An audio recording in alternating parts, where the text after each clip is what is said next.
오늘은 제5가 새신자, 제자 양육을 어떻게 할 것이냐. 그래서 이제 오늘 5가부터는 이제 어떻게 우리가 전도운동, 제자운동을 할 거냐 그런 부분에 대해서 이제 말씀을 전하는데 5가는 제목이 참 이상하죠, 그죠? 새신자, 제자 그랬어요. 새신자, 제자라는 말이 아니라 제자하고 새신자가 양육하는 방법을 우리가 비슷하죠. 사단 입장에서 우리가 항상 이 전략을 우리가 전도라는 걸 생각할 때는 항상 상대방이 있는 거잖아요. 전쟁하려고 그러면 혼자 전쟁하는 경우는 없단 말이에요. 상대가 있단 말이죠. 우리 시합이 운동 시합도 마찬가지잖아요. 항상 상대방이 있는 거거든요. 우리가 단순한 전도는 그냥 교회 데리고 나오는 것만, 영접시키는 것만 그 전도가 아니고, 물론 그게 가장 중요한 거지만, 진짜 전도는 이 흑암의 세력에서 우리 성도들을 건져낼 수 있어야 되고, 그런 공격에서 이길 수 있도록 만들어야 되는 거지, 전도죠. 이게 굉장히 중요한 거예요. 그래서 새신자와 제자가 왜 이렇게 똑같으냐? 이 마귀가 가장 건들 수 있는 통로가 새신자죠. 저 광야, 저 사막 같은데 그런데 가보면은 이제 들에서 크는 양들이 있는데 그 양들이 독수리의 공격을 제일 많이 받아서 죽는데 어느 때 가장 많이 독수리가 누구를 공격하냐면 처음 나가지고 양이 새끼가 나서 새끼가 나오다 보면 이게 한 일주일인가 몇 주간은 눈이 안 열린다는 거예요. 눈이 안 떠진다는 거예요. 그러니까 어디로 갈지를 모르잖아요. 이 새끼 양들이.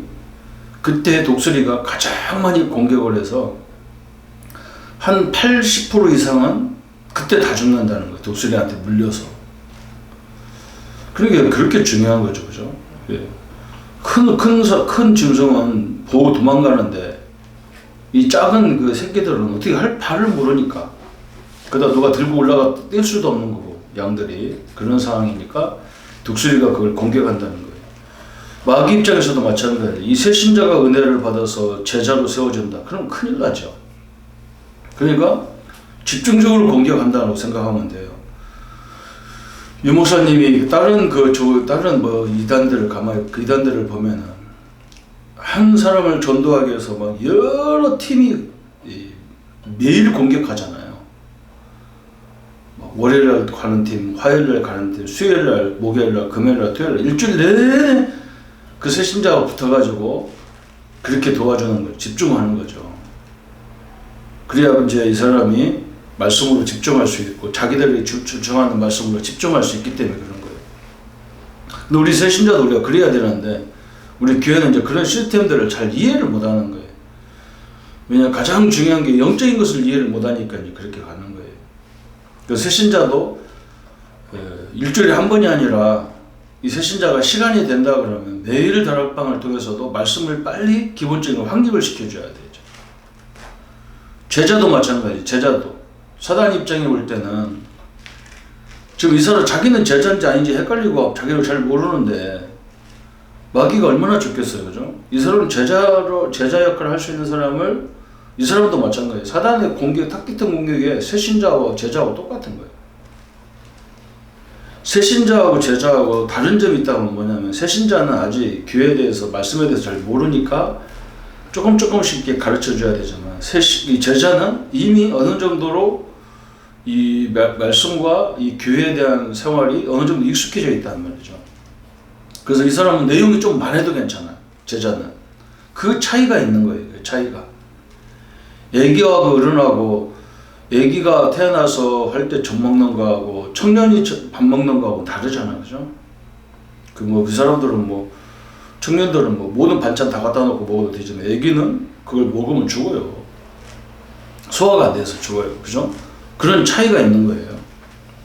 그래서 그 새신자와 제자를 양육을 어떻게 할 것이냐 그랬어요. 새신자와 그 중요성이 얼마나 중요하냐면 새신자는 새 일꾼은 자연 일꾼이 있고 전임 일꾼이 있고 양육 일꾼이 있다는 거죠. 자연스럽게 오는 일꾼이 있고 전입, 우리 교회로 전입한 사람도 있고 양육을 통해서 일꾼이 있단 말이에요. 새 신자의 새 일꾼의 중요성이 얼마나 중요하냐. 세계 복음화의 기초다. 교회 부흥의 지름길이다. 그랬어요. 제2 맥거번이라는 사람은 10% 정도만 남게 된다. 와그너는 20% 남으면 성공이라 그랬어요. 초대교회는 거의 99%가 나왔잖아요. 새 신자들이. 또 제자훈련의 핵심은 뭐냐. 그러므로 일꾼을 그리스도의 사람으로 성장시켜서 하나님께 언신하도록 하기 위하여 오랫동안 말씀 운동을 펴며 훈련을 시켜야겠으나 급하게 할 것과 지속해야 될 네 가지가 있다. 그랬어요. 소위 사에스라고 하죠. 접촉. 이제 우리가 이제 지속하기 위해서 이제 이게 중요하거든요. 지속하기 위해서 이제 사역자가 새신자를 지속하려면 어떻게 해야 되느냐 그런 거예요. 그러니까 네 가지가 통화해야 돼. 서로 접촉점이 있어야 한단 말이에요. 그 말은 서로 정서가 비슷해야 돼요. 정서가. 새신자하고 가르치는 제자하고 차이가 너무 크면 힘들죠. 차이가 너무 나면 힘들어. 그리고 잘못하면 사람을 의지한단 말이에요. 사람을 의지. 그래서 거의 비슷한 정서가 통하는 사람. 이걸 말하는 거예요. 직업, 취미, 가족관계, 건강, 숨은 문제, 특기 하고 싶은 일, 하기 싫은 일, 성격, 장점과 단점, 연계월, 월계열, 주계획, 일계획, 생일, 결혼일, 시험, 취직, 승진 이런 것들. 접촉하기 위해서 그런 것들을 잘 파악하고 있어야 된다. 사람들은 거의 다 정서를 따라서 움직이거든요. 자기가 비슷한 사람들 이렇게 따라가잖아요. 그 다음에 연결. 그 말은 서로 수준을 또 참고해야 돼. 수준. 개인 양육자, 다락방 조장이라든지 이제 구역으로 할 때는 권찰 구역장들 수준을 잘 서로 참고해. 새신자, 기관장, 그죠? 우리가 이제 이런 구역이나 기관을 맡다 보면 이런 게 있단 말이죠. 구역도 뭐 이렇게 이미 딱 정해진 구역에서 그러면 도계동 살면 꼭 도계동 구역으로 가야 되는데 이렇게 막 개념을 바꾸면 안 돼. 새신자는 만약에 친한 사람이 마산 지역에 있으면 마산 구역으로 같이 갈 수만 있으면 이렇게 해줘야 되는 거죠. 그런 정서를 말하는 거예요. 아니다, 너는 도계동인데 왜 저쪽으로 가냐, 넌 여기서 해야 된다, 이러면 새신자가 적응을 못 하는 거예요. 그래서 그런 것들도 어느 정도 이제 새신자가 성장할 때까지는 그런 유도리를 둬야 된단 말이죠. 기관도 마찬가지잖아요. 이 사람이 뭐 오후 여전도라다. 그래서 지금 나이는 그렇단 말이에요.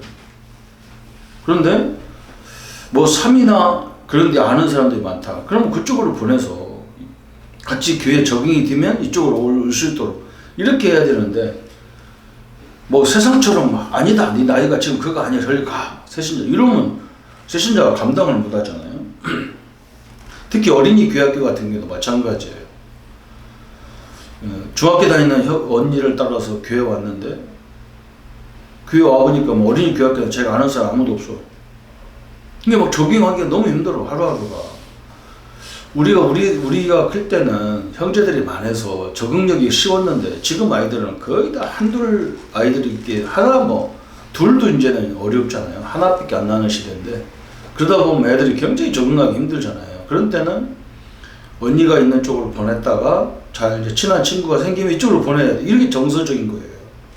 이런 연결을 말하는 거, 수준을 참고하라는 거죠. 중직자, 교역자도 마찬가지고요. 왜 그러냐? 사단은 반드시 새신자를 공격합니다. 또 직무, 그래서 직업을 또 참고해야 돼요. 생활 속에서 하나님의 뜻을 발견하도록, 하나님께서 주신 일을 발견하도록, 하나님께서 주신 동기를 발견토록, 하나님께서 주신 자기의 일을 발견하도록, 소명이죠, 그죠? 사명, 목적, 소명을 잘 깨닫도록 이렇게, 그게 자기 직업에 대한 하나님의 계획을 알게 해야 되는 거예요. 자기 직업에 대한. 다락방 전도는 가방 들고 막 다니는 전도가 아니란 말이죠.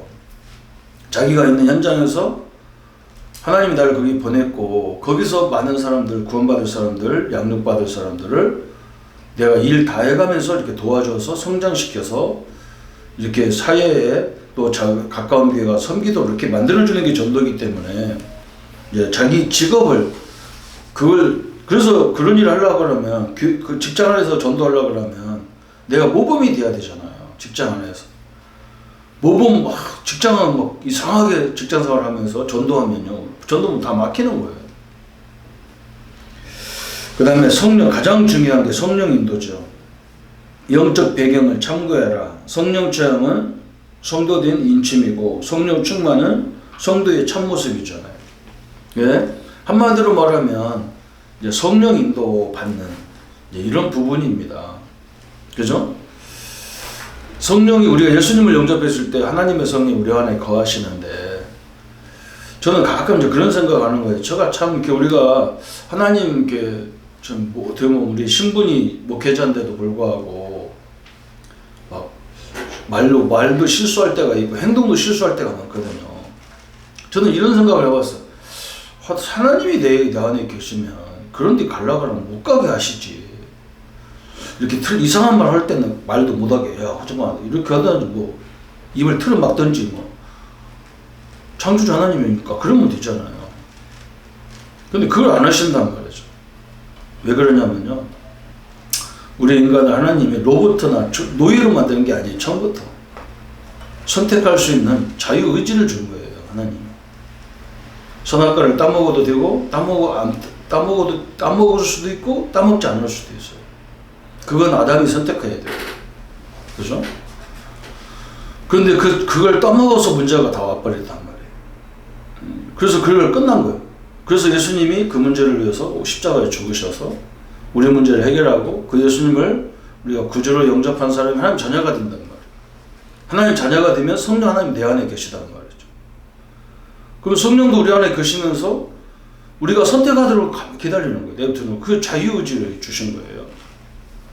그래서 성경은 어떻게 보면 불신자에 대한 책이 아니에요.